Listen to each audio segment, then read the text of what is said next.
Video's live. Good afternoon. Welcome to the Community Services meeting of the May the 12th, 2021. Before we begin, I would like to recognize this meeting is taking place on the unceded territory of the Coast Salish people. Unfortunately, Director Nicholson usually chairs and is unable to attend today.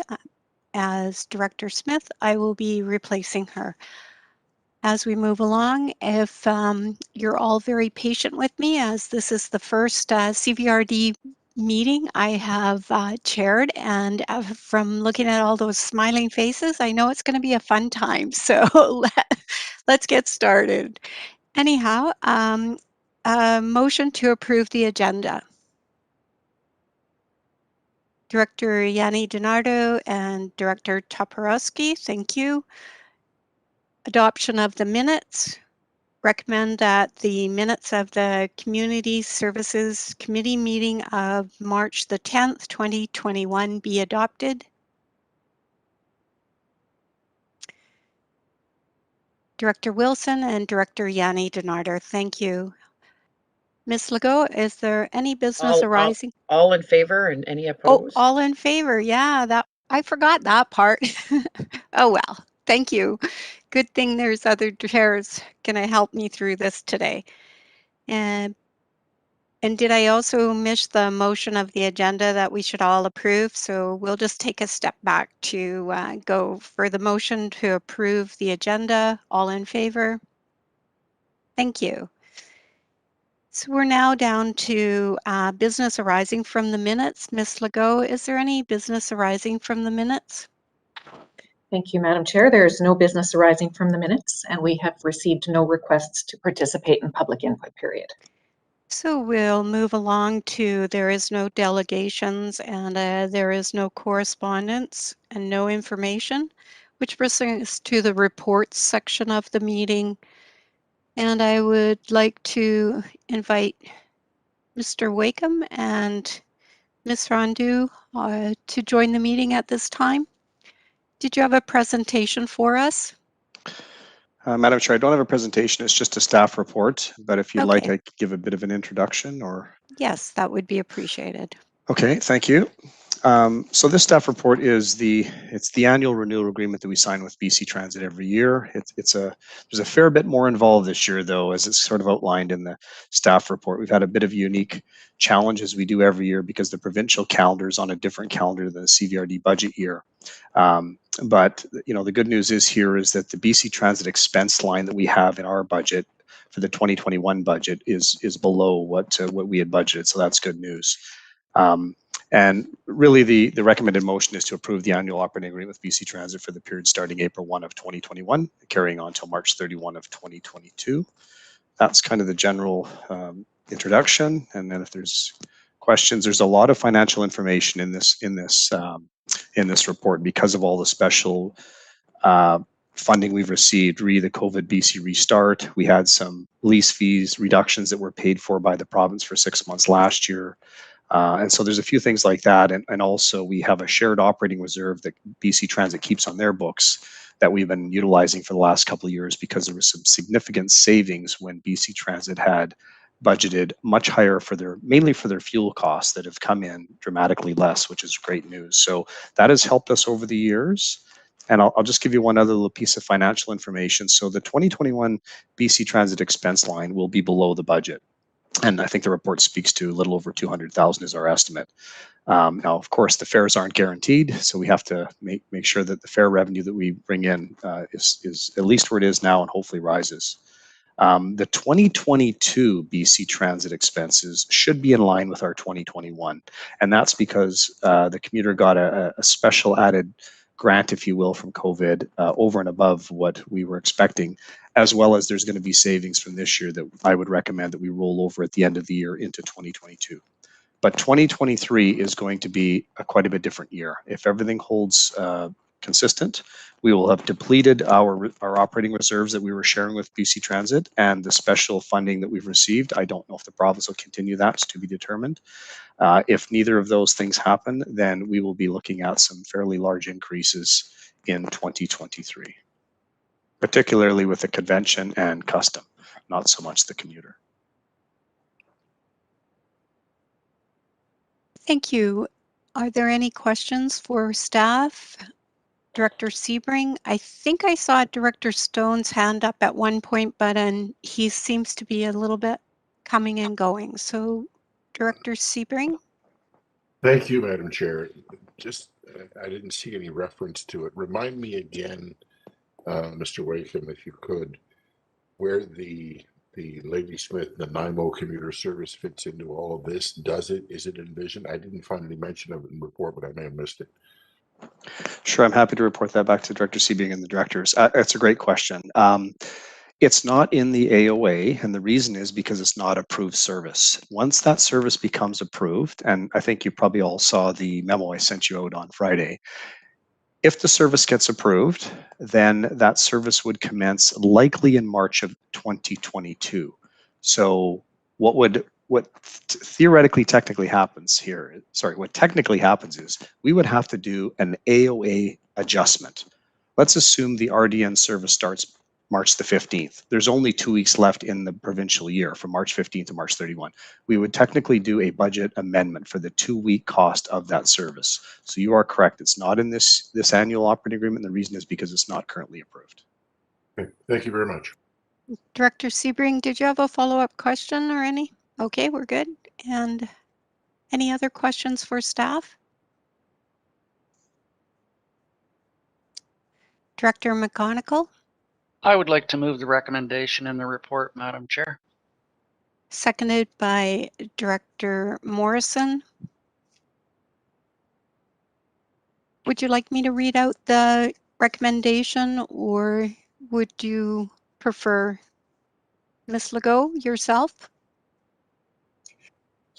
Thank you, Madam Chair. That it be recommended to the board that the annual operating agreement with BC Transit for the period of April 1st, 2021 to March 31st, 2022 be approved.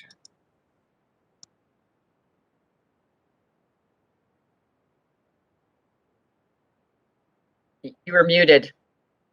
Yeah. That keeps me nice and quiet, huh? I'll just sneak in here. Okay. And all those in favor, please. Unanimous. Thank you very much. Moving on to the second report from Sports Tourism Event Grant Subcommittee, re-grants allocations. Director Yanni DiNardo. I'd just like to move the recommendation. And seconded by Director McGonigal. And I'm not sure if there's any questions. There was a few questions on agenda. So I see that Director Acton has her hand up, so I'll wait and see. Yes. Director Acton, go ahead. Thank you. I think I recall asking the same question last year. So I have a question and then a concern, I guess. So my question is, what type of criteria or matrix are we using to evaluate these applications? It's a very complicated one and it's very efficient, and I'll let Mr. Elzinga go ahead on that. Thank you, Director Yanni DiNardo, through the chair to Director Acton. Yes, there is a lot of criteria that goes into the formulation of the allocations of funding. The primary criteria is economic benefit based on the amount of room nights, accommodation that would be required, other travel expenses. So obviously in a COVID environment, those have been lessened. That was discussed by the committee and they still made the recommendations that they did. Did you have a follow-up? Thank you, Madam Chair. I guess I remain, so this is perhaps a bias, but just by seeing the list and then compared to last year, I see a lot of names, repeated names from again. And so my concern is, are we ensuring that this opportunity is put out to the whole region? That, you know, we're doing a good job of getting the message out that these grants are available.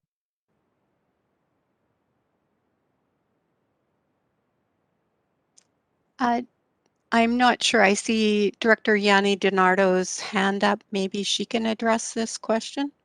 I could start, and then I would let Mr. Elzinga maybe add, where I did send everybody some backgrounder on this. There's a lot of communication that goes out social media, into newspapers. We try really hard. We have an excellent person that sends out all this information for us. So we do manage. And then if you see repeat ones, a lot of the events couldn't have happened last year too. So a lot of them didn't happen. And we get, that's how we come across. And then we have a really good cross section of diverse people that actually pick through these, they evaluate and look through. So it comes from the rec centers, and there's a lot of the volunteers, the public commission members. So it's analyzed for myself on how many that I've sat on between bursaries and evaluations. This one is run extremely well. So that's from my end, but Mr. Elzinga, maybe add something. Go ahead, Mr. Elzinga. Thank you, Madam Chair. The one piece that I would add, first of all, I'd like to recognize Kathy Mailhot, who is our sport tourism coordinator and does do a good job in pulling together information. For Director Acton's information, as well as this program, Kathy Mailhot looks after sport databases. So we have a contact list for, I'm going to say, almost every sport organization in the region that are all emailed separately about these opportunities. So that is to the south, the west, and the north. So those organizations are advised. Thank you. Director McGonigal. Thank you very much, Madam Chair. And just a comment, if I may, you'll note a bunch of the applications here that were on the list last year did not happen. And that is a reason why they're here again for approval, and hopefully for this year that it will go forward in the way that they have applied for. I think that was broached earlier, and hopefully there will be some of these that will be able to be completed once the public health orders are relaxed. So it might be helpful if Ms. Legault can read through the resolution if we're finished with the questions, and just in case there's anybody from any of these committees that would like to hear if they've won any of their grants. It's quite a list there. Thank you. Can you go ahead, Ms. Legault? Thank you, Madam Chair. That it be recommended to the board that the following sport tourism event grants totaling $15,250 be approved. 1, CVAX Roadrunners for the Cowichan Autumn Classic, $1,500. 2, Cowichan Valley Highland Dance Association for Vancouver Island Open Premiership, $1,000. 3, Duncan Christian School Provincial A Boys Volleyball Championship, $1,000. 4, Duncan Junior Baseball Tadpole Regional Championship, $1,500. 5, Duncan Swim Team December Invitational, $1,500. 6, Lake Cowichan Minor Hockey Association U9 Novice Jamboree. 7, $1,500. 7, Lake Cowichan Minor Hockey Association U15 Bantam Recreational Tournament, $1,500. 8, Lake Cowichan Minor Hockey Association U18 Midget Recreational Tournament, $1,500. 9, South Cowichan Lawn Tennis Club Grass Court Championship, $1,750. And 10, Wheelhouse Cycling Society Burnt Bridge Classic Gravel Fondo, $2,500.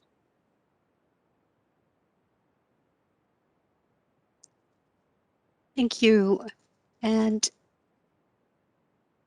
those in favor, the question?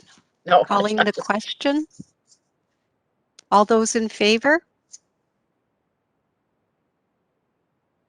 I think I want to go play in the tadpole baseball game. I think that they'll let seniors go, right? Just see if there's any opposed. I'm not sure. Oh, okay, we'll check and see if anyone's opposed. They oppose that I'm playing tadpole baseball, I'm sure. But anyone opposed? Thank you very much, Director Yanni DiNardo. It's so nice to have all the extra help today. Moving along, unfinished business. I am not aware of any unfinished business. New business, question period. Will we be waiting the 10 minutes today for the question period? Yes. That's the board policy. Oh, so we will be back at 3:26, and just to let everyone know, you didn't receive invitation for the closed session, so we will be at the end. We will stay in the same meeting. So we'll see everyone back at 3:26. Thank you very much.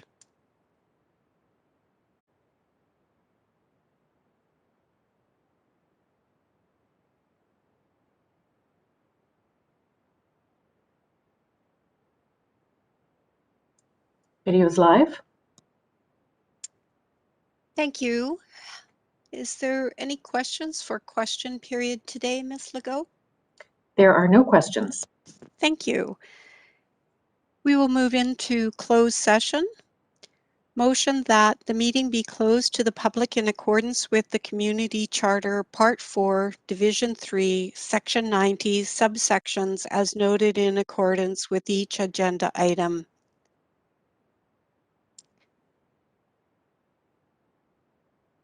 Motion supported by Director Stone, seconded by Director Sebring. All those in favor? All those opposed? Thank you very much.